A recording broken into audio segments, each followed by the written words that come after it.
کیا سلطنت عثمانیہ بحال ہونے جا رہی ہے؟ آنے والے وقت میں ترکی کیا کرنے جا رہا ہے جس کی کسی کو خبر نہیں؟ کون سے بڑے ممالک ترکی کے پرچم تلے آ سکتے ہیں؟ معاہدہ لوازن کیا ہے اور کیا یہ ختم ہونے جا رہا ہے؟ سال 2023 کیا سلطنت عثمانیہ کی بحالی کا سال ہوگا؟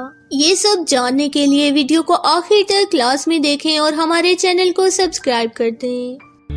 O Miraç'ta peygamberlere namaz kıldıran imamdı. Not too long ago, Turkey used to be a modern and secular state. Will Turkey resurrect the Ottoman Empire? Her türlü adımı süratle atmalıyız.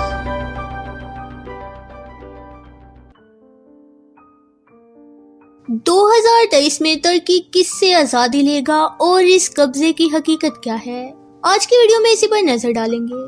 1517 سے 1924 تک خلافت عثمانیہ کے دور میں 3 بر اعظموں یعنی جنوب مشرقی یورپ، مغربی ایشیا اور شمالی افریقہ پر سلطنت عثمانیہ کا راج تھا۔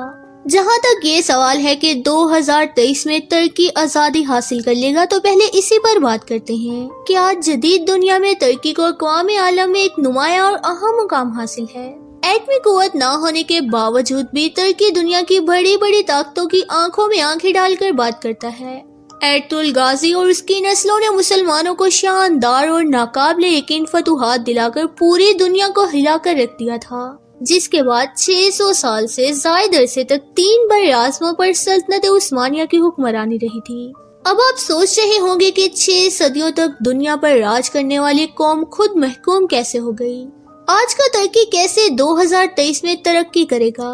تو یہ جاننے کے لیے ہمیں 100 سال پیچھے جانا ہوگا، جب 1923 میں پہلی جنگ عظیم کے بعد ایک امن معاہدے کے نام پر جنگ عظیم اول کے فاتح اتحادیوں اور ترکی کے درمیان ایک معاہدہ طے پایا۔ اس معاہدے کے تحت یونان، بلغاریہ اور ترکی کی سرحدیں متعین کی گئیں۔ قبرص، عراق اور شام پر ترکی کا دعویٰ ختم کر کے سرحدوں کا تعین کیا گیا اور اس معاہدے کے تحت جمہوریہ ترکی کو عالمی سطح پر تسلیم کیا گیا تھا۔ یہ معاہدہ 17 دستاویزات میں 143 آرٹیکلز پر مشتمل تھا، جس میں عالمی قوانین کی روشنی میں معاہدے کے فریقین کے مابین تمام امور پر اتفاق رائے ہوا تھا۔ اس معاہدے کی روح سے خلافت عثمانیہ ختم کر دی گئی تھی اور ترکی نے 3 بر اعظموں میں موجود خلافت کے اثاثوں اور املاک سے دستبرداری اختیار کر لی تھی۔ اسلامی خلافت کا نظام ختم کرتے ہوئے نئے سیکولر ترکی کی بنیاد رکھی گئی، جس کے پہلے سربراہ مصطفیٰ کمال پاشا بنے، جو 1923 سے 1938 تک اس کے سربراہ رہے۔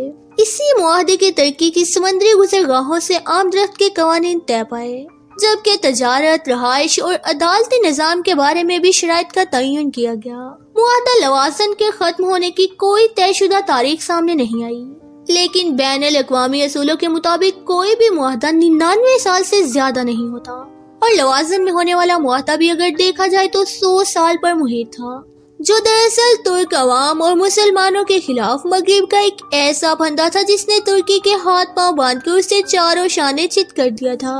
اس معاہدے کی وجہ سے ترکی کو ایک سیکولر اسٹیٹ قرار دیتے ہوئے خلافت پر پابندی لگا دی گئی۔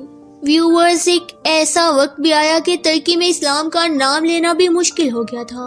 اس معاہدے میں ترکی کو معاشی طور پر کمزور کرنے کے لیے اپنی زمین سے تیل نہ نکالنے کا پابند کیا گیا تھا۔ مغرب کی سازشیں یہی ختم نہیں ہوئیں، بلکہ باسفورس بندرگاہ کو مفت عالمی گزرگاہ قرار دے دیا گیا، جس کے ٹیکس سے ترکی کو بہت فائدہ ہو سکتا تھا۔ باسفورس بندرگاہ دنیا بھر میں تجارت کو کنٹرول کرتی ہے۔ اس راستے سے روزانہ سینکڑوں بحری جہاز گزرتے ہیں، لیکن لوازن معاہدے میں اسے بین الاقوامی گزرگاہ قرار دے دیا گیا تھا اور ترکی کو بحری جہازوں پر ٹیکس لگانے سے روک دیا گیا تھا۔ ترکی نے 100 سال تک اس ظالمانہ معاہدے پر عمل کیا، لیکن 2023 میں وہ اس معاہدے سے نکلنے کے بعد اپنی سرزمین سے تیل اور دیگر معدنیات نکالنے کے علاوہ باسفورس بندرگاہ پر ٹیکس لگا کر اپنی معیشت کو مضبوط بھی بنا سکتے ہیں۔ یہ بات محض ایک قیاس لگتی ہے، لیکن ترکی چاہے تو سعودی عرب، لیبیا، مصر، سوڈان، عراق اور قبرص پر اپنے علاقے ہونے کا دعویٰ کر سکتا ہے۔ اس دعوے کی بنیاد یہ ہوگی کہ مکہ مکرمہ اور مدینہ منورہ خلافت عثمانیہ کا حصہ تھے، لیکن معاہدہ لوازن کے باوجود مکہ مکرمہ اور مدینہ منورہ کی نگہبانی حاصل کرنا ترکی کے لیے ناممکنات میں سمجھا جاتا ہے۔ مصطفیٰ کمال نے ترکی کو سیکولر ملک بنایا تھا۔ دوسری جانب موجودہ صدر رجب طیب اردوان اسلام پسند رہنما سمجھے جاتے ہیں، جنہوں نے آیا صوفیہ کو عجائب گھر سے دوبارہ مسجد میں تبدیل کیا۔ طیب اردوان نے اعلان کیا کہ ترکی 2023 میں اپنے ہدف تک پہنچنے پر پورے خطے کے مستقبل کی تشکیل کرے گا۔ معاہدہ لوازن کے خاتمے پر ترکی ایک عالمی طاقت کے طور پر ابھرے گا۔ اس وقت پوری دنیا جب جدید ٹیکنالوجی اور نئی نئی ایجادات پر فلمیں بنا رہی ہے، تو ایسے میں ترکی کو کئی سو سال بعد ایت الغازی اور کرولوش عثمان ڈرامہ بنانے کی ضرورت کیوں پیش آئی؟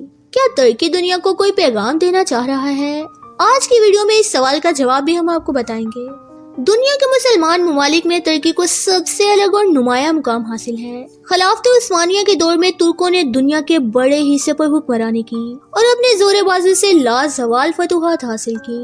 ترکی کے صدر رجب طیب اردوان بھی 2023 کو اپنی قوم کے لیے بہت اہم قرار دے چکے ہیں۔ اب دیکھنا یہ ہے کہ 600 سال تک دنیا پر حکمرانی کرنے والا ترکی آنے والے سال میں اپنا کھویا ہوا مقام حاصل کرنے میں کیسے کامیاب ہوگا۔ انہی تاریخی سیریز کے ذریعے ترکی اپنی شاندار تاریخ کو بیان کرتے ہوئے مسلمانوں کے دلوں میں آگ کا وہی شعلہ بھڑکانا چاہتا ہے جس جذبے کے باعث ماضی میں ایک لازوال سلطنت کا قیام دیکھنے کو ملا تھا۔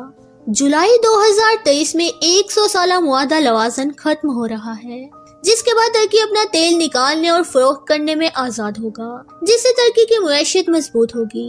وہ ایک امیر ترین ملک بن جائے گا اور پوری دنیا میں ایک بار پھر مسلم ممالک کو اپنے ساتھ شامل کر کے ایک مضبوط اسلامی بلاک بنا سکتا ہے، جو ان کے مخالف اتحادیوں کے لیے ناقابل برداشت ہے۔